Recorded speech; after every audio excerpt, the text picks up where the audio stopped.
नमस्कार मित्रांनो, राज्याच्या राजकारणात ही अत्यंत महत्त्वाची आणि अंगावर शहारे आणणारी बातमी.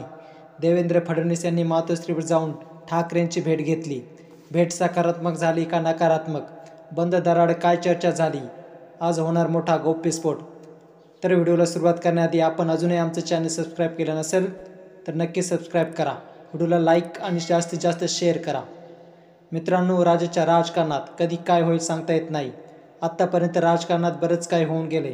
पुलाखालून बरंच पाणी वाहून गेले. अशातच आता मोठा गौप्यस्फोट समोर आलाय. देवेंद्र फडणवीस हे शिंदे गटावर नाराज असून त्यांनी काल मातोश्रीवर जाऊन ठाकरेंची भेट घेतली. त्यामुळे भाजपा आणि शिवसेना आता पुन्हा होणार युती, हे वक्तव्य आहे एका मोठ्या नेत्याचं.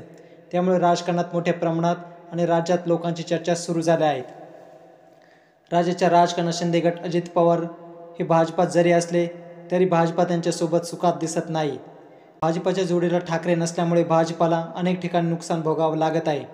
लोकसभेत देखील त्यांना धक्का बसलाय आणि अनेक नेते देखील भाजपाला सोडचिठ्ठी देताना दिसत आहे. त्यामुळे आता देवेंद्र फडणवीस यांनी उद्धव ठाकरेंची भेट घेतली, असं वक्तव्य केले वंचित बहुजन आघाडीचे प्रवक्ते सिद्धार्थ मोकळे यांनी. सिद्धार्थ मोकळे यांनी दावा केलाय की देवेंद्र फडणवीस हे मातोश्री 5 ऑगस्टला उद्धव ठाकरेंच्या भेटीसाठी गेले होते, परंतु ठाकरेंनी त्यांना नकार दिला व फडणवीसांची भेट नाकारली. तसेच संजय राऊत यांनी सुद्धा भाजपचे अध्यक्ष जे.पी. नड्डा यांची 25 जुलैला दिल्लीत भेट घेतली, असा दावा सुद्धा वंचित बहुजन आघाडीने केलेला आहे.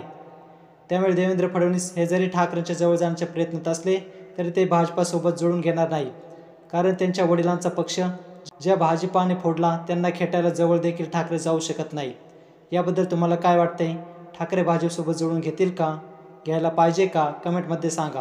व्हिडिओ जास्तीत जास्त शेअर करा, लाईक करा आणि सोबतच आमचं 20 मराठी यूट्यूब चॅनल अवश्य सबस्क्राईब करा. जय महाराष्ट्र.